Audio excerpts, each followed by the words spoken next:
கண்டன ஆர்ப்பாட்டம் நிகழ்த்தி கொண்டிருக்கிறோம்.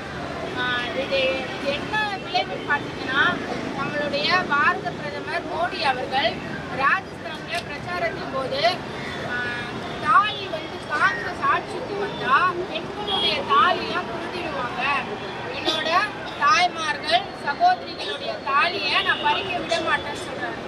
எனக்கு ஒன்றும் புரியல. அவர் ஒருவேளை வட மாநிலத்துல வெயிலோட தாக்கம் அதிகமா இருக்கும் போல, அதனால அவர் என்ன பேசணும்னு தெரியாம பேசிட்டு இருக்காரு. வெயிலோட தாக்கமும் அவரு தாக்குனதுனால பிரதமர் மோடி அவர்கள் அவர் என்ன பேசணும்னு தெரியாம பேசிட்டு இருக்காரு.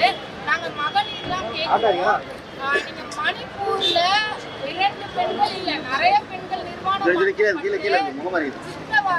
அனுபவிக்கப்பட்டு அனைவருமே கொலை செய்யப்பட்டிருந்தாங்க.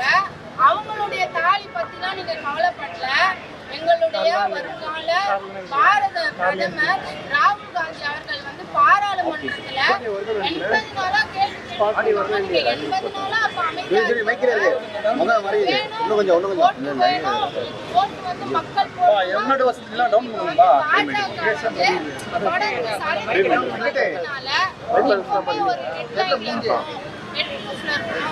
ஒரு வைத்தியே சொல்லிட்டு எதுவுமே பேச தெரியாம எதுவுமே அவர் பாரத பிரதமர் பேசிட்டே இருக்காரு. அவர் எப்பவுமே வைரலா வரணும்னு சொல்லிட்டு பேசிட்டு இருக்காரு. ஏன்னா யசோதரா பெண் அப்படின்றவங்களை பத்தி அவருக்கு தெரியுமான்னு தெரியல. அத்தனை மனைவிய கூட வச்சுக்காம துரத்துன அவர் தாலியை பத்தி பேசுறதுதான் புரியாத புதுரா இருக்கு எங்களுக்கு. ஏன்னா தாலின்றது இந்திய பெண்களோட கலாச்சாரத்தின் அடையாளம். அவங்களுடைய உயிர் போன்ற ஒரு விவகாரத்துல பிரதமர் மோடி அவர்கள் பேசியிருக்காரு. இதே அவருக்கு மிகப்பெரிய இந்த தேர்தல்ல பின்னடைவை தரோம்னு நாங்க கருதுறோம். அவர் என்ன பேசணும்னு தெரியாம பேசிட்டு இருக்காரு. எங்க காங்கிரஸ் வாக்குறுதி ஆட்சிக்கு வரும்போது 50 காங்கிரஸ் வாக்குறுதிகள் கொடுத்திருக்காங்க. அதுல குறிப்பா பாத்தீங்கன்னா மருத்துவத்துக்கு தான் அவங்க வாக்குறுதிகள் கொடுத்திருக்காங்க. எங்களுடைய இனம் தலைவர் ராகுல் காந்தி அவர்களும் அன்னை தியாக தலைவி சோனியா காந்தி அவர்களும் மக்களுக்கு எந்தெந்த விதத்துல அவங்களுடைய தாலி அடகு கடைக்கு போகக்கூடாதுன்றதுக்காக, ஏன்னா நம்ம பெண்கள் நம்ம குடும்பத்துல எதனா ஒன்று ஆச்சுன்னா மருத்துவ செலவு அவங்க தாலி கூட பார்க்க மாட்டாங்க. அதை அடமானத்துக்கு வச்சுருவாங்க. அவங்களுடைய தாலி அடமான கடைக்கு போகக்கூடாதுன்றதுக்காக அவங்களுக்கு என்னென்ன தேவைகளோ அதெல்லாம் பார்த்து பண்ணிட்டு இருக்கிறது காங்கிரஸ் ஆட்சி. பெண்களை அவமானப்படுத்துறது, பாலியல் வன்கொடுமை பண்றது எல்லாம் பண்றது பாஜக ஆட்சி. இது பாரத பிரதமர் தாலி பற்றி பேசுறதுன்னா எனக்கு ஒண்ணுமே புரிய வரல.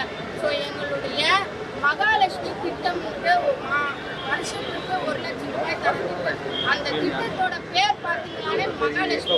ஏன்னா பெண்களை மகாலட்சுமி போல கருதுறவங்க எல்லாமே பெண்களை மகாலட்சுமி சொல்லுவாங்க. எங்களுடைய திட்டம் பேர் எல்லாமே தமிழ்ல தான் இருக்கும். மகாலட்சுமி சொல்லிட்டு வெவ்வேறு இருக்காது. ஸோ எங்களுடைய தியாக தலைவி சோனியா காந்தி அவர்களும் ராகுல் காந்தி அவர்களும் மக்களை எந்தெந்த விதத்துல ஜிஎஸ்டி வரியா இருக்கட்டும், நீட்ல இருந்து விலக்கு அளிக்கிறதா இருக்கட்டும், ஏழைகளின் அவங்க விவசாயிகளா இருக்கட்டும், ஒருத்தருக்காகவும் பார்த்து எல்லாமே அந்த காங்கிரஸ் வாக்குறுதிகள் நிறைவேற்றிருக்கோம்.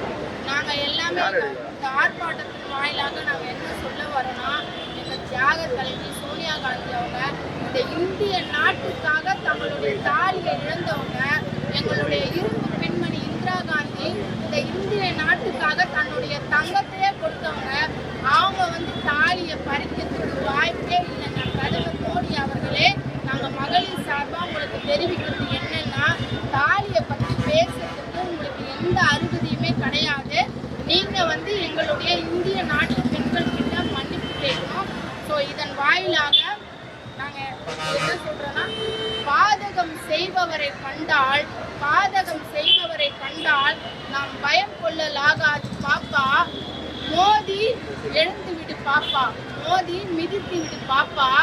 மோடியை மிதித்து 2024ஆம் ஆண்டு ஜூன் மாதத்தில் நாங்கள் மோடியை மிதித்து எங்களுடைய இளம் தலைவர் ராகுல் காந்தி அவர்களை ஆட்சி என்கிற அரியணை கட்டில் ஏற்றிய ஆகுவோம் என்ற சபதத்துடன் இந்த ஆர்ப்பாட்டத்தை நாங்கள் நிறைவு செய்கிறோம். நன்றி, வணக்கம். பாதகம் செய்பவரை கண்டால் நாம் பயங்கொள்ளலாகாது பாப்பா. மோதி மிதித்து விடு பாப்பா, அவர் முகத்தில் உமிழ்ந்து விடு பாப்பா. அண்மை செய்திகளை உடனுக்குடன் தெரிந்து கொள்ள இணைந்திருங்கள் இயம்நாடு தொலைக்காட்சியுடன்.